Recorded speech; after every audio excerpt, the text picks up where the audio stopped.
नमस्कार विद्यार्थी मित्रांनो, क्रिएटिव्ह मॅथ्स मराठी या आपल्या लाडक्या युट्यूब चॅनलमध्ये पुन्हा एकदा तुमच्या सगळ्यांचं सहर्ष स्वागत आहे. चर्चा करतोय आता 10वी बोर्ड परीक्षा 2026 वरती दिवस आहेत कमी आणि कमी दिवसामध्ये आपल्याला हवी यशाची हमी. तर नेमकी कशी स्ट्रॅटेजी असली पाहिजे, मुख्य करून इंग्रजी विषयाच्या संदर्भात जो विषय आपल्याला अवघड जातो, जो विषय आपल्या डोक्यावरून जातो, तो विषय डोक्यामध्ये कसा घुसला पाहिजे आणि कमी मार्क आतापर्यंत इंग्रजी विषयात पडत जरी असले तरी इथून पुढे या कमी दिवसामध्ये मी अभ्यास करून मला जास्तीत जास्त मार्क कसे मिळतील यावर आज आपण चर्चा करणार आहोत. तर आजची चर्चा खूप महत्त्वाची आहे. तर पटकन जाऊयात पुढे मित्रांनो. पुढे जाण्याच्या अगोदर मी नेहमीप्रमाणे एक रिक्वेस्ट करेल, जर तुम्ही नवीन असाल आपल्या चॅनलवर आणि अजूनपर्यंत आपला चॅनल सबस्क्राईब नसेल केला तर आत्ताच मित्रांनो आपला चॅनल सबस्क्राईब करा आणि त्या बाजूला असलेलं बेलचं बटन दाबायला विसरू नका. तर बघा मित्रांनो, आपण थेट मुद्द्याला सुरुवात करूयात की आता या सिच्युएशन मध्ये मी इंग्रजीचं नेमकं काय केलं पाहिजे. इंग्रजीच्या मी कविता वाचल्या पाहिजेत, इंग्रजीच्या पोएम वाचल्या पाहिजेत का चॅप्टर वाचले पाहिजेत, की नेमकं काय अभ्यास करावा हा एक सगळ्यात मोठा प्रश्न आपल्या डोळ्यासमोर असेल. पण मित्रांनो, माझं असं मत आहे, जर तुमच्याकडे जर खूप कमी दिवस असेल आणि तुमचा काहीच अभ्यास झाला नसेल तर पुस्तक थोडंसं बाजूला ठेवलं तरी चालेल. माझं असं मत आहे. कधी कधी असं वाटेल की व्याकरणाचा पण अभ्यास करू का काय, व्याकरणाचा अभ्यास करू का, कारण व्याकरणाचे बरेच भाग आहेत, नेमकं त्याच्यातलं काय करायचं. आणि त्याचबरोबर धडे कुठले करायचे, त्याचबरोबर रायटिंग स्किलचा विषय झाला आणि बऱ्याच गोष्टी आपल्या समोर आहेत. पण या सगळ्यांचा अभ्यास जो आहे तो नेमका आपण कमी वेळामध्ये जास्त कसा करायचा, तर त्यासाठी काही स्ट्रॅटेजीज आपण आखली पाहिजे. तर त्या स्ट्रॅटेजीच्या अनुषंगाने मला असं वाटतं की प्रश्नपत्रिकेचं जे स्वरूप आहे ते आपण डोळ्यासमोर ठेवूयात आणि त्या प्रश्नपत्रिकेच्या स्वरूपाप्रमाणे आपण आपली स्ट्रॅटेजी आखली पाहिजे. ओके, तर बघा, सगळ्यात पहिली गोष्ट, पहिला जो प्रश्न आहे आपल्याला इंग्रजीचा सेक्शन 1, हा मित्रांनो अतिशय सोपा आहे. मी तुम्हाला काय म्हणतो माहितीये का, 5 प्रश्नपत्रिका घ्या, फक्त 5 प्रश्नपत्रिका. ज्याचा 0 अभ्यास झालाय ना त्यांनी फक्त 5 प्रश्नपत्रिका घ्या आणि त्या 5 प्रश्नपत्रिका सोडवा. कशा सोडवायच्या ती पण स्ट्रॅटेजी मी तुम्हाला सांगतो. काय करायचं, सेक्शन 1 जो आहे ना तो लँग्वेज स्टडीचा आहे, 10 मार्क. मित्रांनो तुम्हाला सांगतो, हा सेक्शन 1 जो सगळ्यात सोपा, याच्यामध्ये प्रत्येक विद्यार्थ्याला 10 पैकी 10 मार्क पडले पाहिजेत. याच्यामध्ये ए आणि बी असे दोन भाग असतात. ए 8 मार्क, बी 2 मार्क, असे 10 मार्क. इथे तुम्हाला 8 पैकी 8 मिळतात. इथे एखादा मार्क जरी गेला तरी तुम्हाला 9 मार्क कसे पण मिळू शकतात. बरोबर. आता याच्यामध्ये काय असतंय, याच्यामध्ये अल्फाबेटिकल ऑर्डर प्रमाणे लिहा, पंच्युएशन असतंय किंवा एका ठराविक शब्दापासून काही शब्द तयार करा. उदाहरणार्थ ग्रँड मदर शब्द दिला जाईल, त्या शब्दापासून इतर काही शब्द तयार करा. जसं की मदर शब्द तयार होतो, बरेचसे शब्द तयार होतात. त्याचबरोबर काही शब्द तुम्हाला दिले जातील आणि रिकामी जागा भरायला सांगितली जाईल. अतिशय सोपा प्रश्न असतो, तुमच्या सगळ्यांना माहितीच आहे. हा लँग्वेज स्टडीचा प्रश्न खूप सोपा आहे. तर तुम्हाला एकच काम करायचंय, 5 प्रश्नपत्रिका घ्यायच्या सुरुवातीला आणि ह्या 5ही प्रश्नपत्रिकेमधले फक्त लँग्वेज स्टडीचे प्रश्न सोडवायचे सुरुवातीला. म्हणजे सुरुवातीला पहिली प्रश्नपत्रिका घ्यायची, तिच्यातला लँग्वेज स्टडीचा भाग, दुसरी प्रश्नपत्रिका घ्यायची, तिच्यातला लँग्वेज स्टडीचा भाग, तिसरी प्रश्नपत्रिका, चौथी, पाचवी. तेवढं केलं ना, 5 प्रश्नपत्रिका केल्या तर तुमचे 10 मार्क साधारणतः फिक्स होईल. 10 पैकी तुम्हाला कसेही 8 मार्क जरी पडले तरी बाबा उत्तम आहे.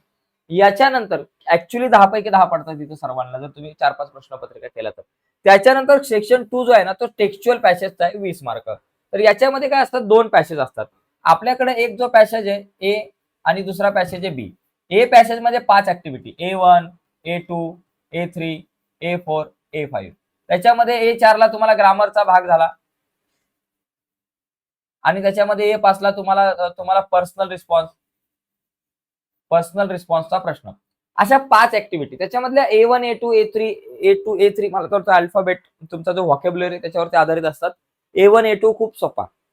एकतर काही वाक्य पूर्ण करायला असेल, ट्रू फॉल्स असेल किंवा अशा प्रकारचे छोटे छोटे प्रश्न एका वाक्यामध्ये उत्तरले, अशा प्रकारचे छोटे छोटे प्रश्न असतात किंवा एखादी कंप्लीट द डायग्राम वगैरे अशा प्रकारचे प्रश्न असू शकतात. पण खूप सोपा प्रश्न असतो. इथे आपल्याला एक पॅसेज जो ए असेल तो 10 मार्काला आणि बी पॅसेज जो 10 तो पण 10 मार्काला असणार आहे. म्हणजे 2 पॅसेज तुम्हाला दिले जातील आणि हे 2 पॅसेज जे आहेत त्या 2 पॅसेज वरती 10 अधिक 10 20 मार्क तुम्हाला असतात. इथं मला तुम्हाला थोडंसं सावध करायचं मित्रांनो, सावध. का माहितीये का, कारण हे जे 2 पॅसेज सोडवायला ना मित्रांनो 10 मिनिटाच्या वर वेळ देऊ नका. सॉरी, अर्ध्या तासाच्या वर वेळ देऊ नका. 15 मिनिटं एका पॅसेजला, 15 मिनिटं दुसऱ्या पॅसेजला, विषय संपला. कारण काय होतं माहितीये का, आपली बरेच विद्यार्थी प्रॉब्लेम कुठे होतो आणि तुमचे मार्क कुठे जातात आणि ते तुम्हाला सांगतो. बघा होतं काय, याच्यामध्ये आपला भावड्या पहिला पॅसेज सोडवायला घेतो.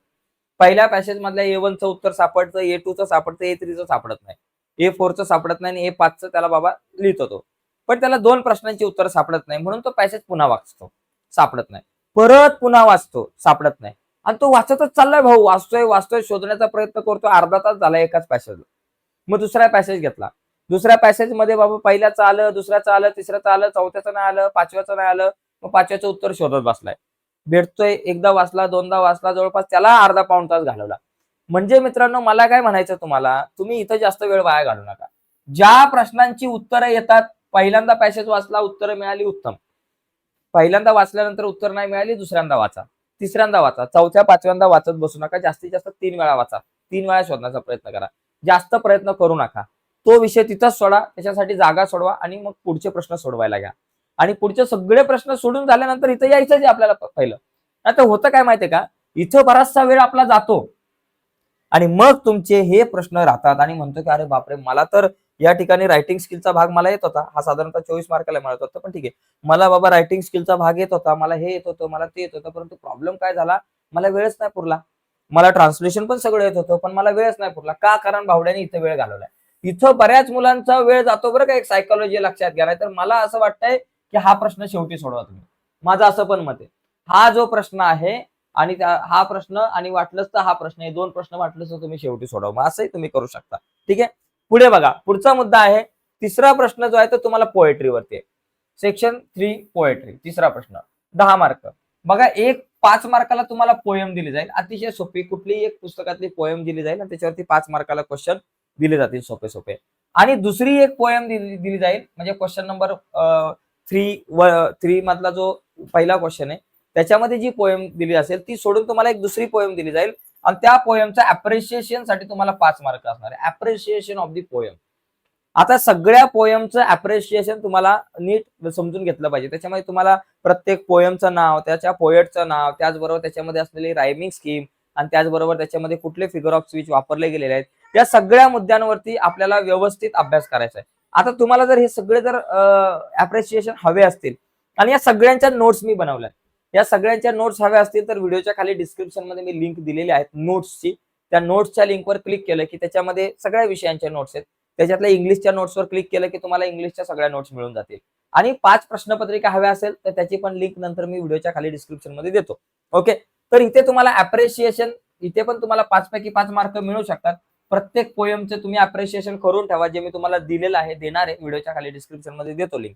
त्याच्यानंतर सेक्शन 4 जो आहे ना मित्रांनो, या सेक्शन 4 मध्ये कसं आहे, सेक्शन 4 जर तुम्ही बघितला तर सेक्शन 4 मध्ये आपल्याला काय असतंय, नॉन टेक्स्च्युअल पॅसेज असतो. म्हणजे एक तुम्हाला नॉन टेक्स्च्युअल पॅसेज दिला जातो, तर त्याच्यामध्ये 2 प्रश्न आहे. पहिला जो प्रश्न तुमच्याकडे असेल, ए जो असेल, त्याच्यामध्ये तुम्हाला काय करायचंय, एक पॅसेज दिला जाईल नॉन टेक्स्च्युअल आणि त्याच्यामध्ये 5 क्वेश्चन्स असतात 2-2 मार्काचे. जसे क्वेश्चन तुमचे सेक्शन 1 मधल्या टेक्स्च्युअल पॅसेज मध्ये असतील तसे 10 मार्काला असतो तो. आणि त्याच्यानंतर बी मध्ये काय करायचं माहितीये का, समरी रायटिंग, याचीच समरी रायटिंग. हा जो तुम्हाला नॉन टेक्स्च्युअल पॅसेज दिलेला असतो ना, त्याची समरी रायटिंग तुम्हाला 5 मार्काला आहे. अशा प्रकारे हा 15 मार्काचा प्रश्न. कदाचित समरी रायटिंग मध्ये थोडीशी गडबड होईल. समरी रायटिंग म्हणजे तुमच्या शब्दामध्ये तुम्हाला तो जो पॅसेज मध्ये जो काही संदेश दिलेला आहे, जे काही महत्वाचे मुद्दे दिलेले आहेत, ते तुमच्या भाषेमध्ये तुम्हाला तो व्यक्त करायचा आहे. म्हणजे तो शॉर्ट मध्ये तुम्हाला लिहायचा आहे, समरी लिहायची त्याची फक्त. ओके. याच्यानंतर मग सेक्शन 5 जो आहे ना, तो सगळ्यात जास्त इम्पॉर्टंट, कारण जास्त मार्काला आहे. तुम्ही जर 5 नंबरचा जर हा सेक्शन 5 जर बघितला तर सेक्शन 5 मध्ये कसं असतंय, 5 मध्ये आता हा एवढा पार्ट जरा बाजूला ठेवू. 5A 5B आणि 6A 6B. सेक्शन 5. सेक्शन 5 मध्ये 2 क्वेश्चन आहे. रायटिंग स्किल आहे पूर्ण 20 मार्क्स साठी रायटिंग स्किल आहे. हा बघा, क्वेश्चन नंबर 5A मध्ये लेटर रायटिंग असते. तुम्हाला 2 लेटर दिले जातील आणि 2 पैकी 1 लेटर तुम्हाला लिहायचं आहे. एकदम साधा सोपा प्रश्न आहे. याच्यासाठी तुम्हाला एकतर फॉर्मल आणि इनफॉर्मल लेटर जे आहे त्याचे जे काही तुम्हाला पॉइंट्स आहेत, मुद्दे आहेत, त्याचं जे काही स्ट्रक्चर आहे ते समजून घ्या, मार्क मिळून जातील. त्याच्यानंतर B1 आणि B2 मध्ये तुम्हाला डायलॉग रायटिंग आहे आणि ड्राफ्टिंग स्पीच आहे. माझं मत काय माहिती का, डायलॉग रायटिंग. डायलॉग रायटिंग मध्ये मस्त असतं. पहिला ए, बी आणि सी असे 3 प्रश्न असतात. प्रश्न ए मध्ये कसं असतंय, तुम्हाला ते जम्बलिंग सेंटेन्स दिले जातात 4 आणि त्यांना तुम्हाला योग्य अनुक्रम लावायचा आहे. आणि बी मध्ये काय असतंय, हा 1 मार्काला प्रश्न असतो बी. ए 1 मार्काला, बी 1 मार्काला. या बी मध्ये कसं असतंय, तुम्हाला काही एक क्वेश्चन दिला, म्हणजे रिकाम्या जागा असतात, संवाद दिले असतात. एका व्यक्तीचे संवाद दिले असतील, दुसऱ्या व्यक्तीचे संवाद तुम्हाला लिहावे लागतात, अशा प्रकारचा असतो. आणि सी मध्ये तुम्हाला एक असा मुद्दा दिला जातो की बाबा तुम्ही संवाद स्वतः तयार करा. म्हणजे हेडमास्टर आणि विद्यार्थी यांच्यामधला संवाद असेल किंवा 2 मित्रांमधला संवाद असेल, ते डायलॉग तुम्ही पूर्ण करा. अशा प्रकारे हा 3 मार्काला म्हणजे असा हा 5 मार्काचा प्रश्न असतो. डायलॉग आणि ड्राफ्टिंग स्पीच दोघांपैकी एक तुम्हाला लिहायचं आहे. क्वेश्चन नंबर 6A मध्ये काय असतं इन्फॉर्मेशन ट्रान्सफर. याच्यामध्ये कसं असतं इन्फॉर्मेशन ट्रान्सफर म्हणजे व्हर्बल टू नॉन व्हर्बल किंवा नॉन व्हर्बल टू व्हर्बल. म्हणजे व्हर्बल टू नॉन व्हर्बल मध्ये कसं की व्हर्बल मध्ये कसं एखादा तुम्हाला पॅसेज दिला जाईल, एखादा पॅसेज दिला जाईल आणि त्या पॅसेज वरून एखादा तक्ता पूर्ण करा, एखादा ट्री डायग्राम पूर्ण करा किंवा एखादा पाय चार्ट पूर्ण करा. अशा प्रकारचा प्रश्न तुम्हाला दिला जाऊ शकतो व्हर्बल टू नॉन व्हर्बल. आणि नॉन व्हर्बल टू व्हर्बल मध्ये कसं असेल एक चार्ट दिला जाईल त्याच्यावरून तुम्ही पॅसेज तयार करा, एखादा ट्री डायग्राम दिला जाईल त्याच्यावरून पॅसेज तयार करा किंवा एखादा पाय चार्ट दिला जाईल त्याच्यावरून पॅसेज तयार करा. अशा प्रकारे तुम्हाला तो प्रश्न असतो. आणि 6 नंबरचा क्वेश्चन आहे एक्सपांड द थीम. त्याच्यामध्ये न्यूज रायटिंग आणि स्टोरी रायटिंग दोघांपैकी तुम्हाला एक लिहायला लागतो 5 मार्काला. म्हणजे असा हा प्रश्न जो आहे ना तो 20 मार्काचा असतो. ओके. आणि शेवटचा जो प्रश्न आहे तो ट्रान्सलेशनचा आहे. याच्यामध्ये तुम्हाला खूप चांगले स्कोप असतो. याच्यामध्ये पहिला प्रश्न असतो ज्याच्यामध्ये तुम्हाला 6 शब्द दिले जातील.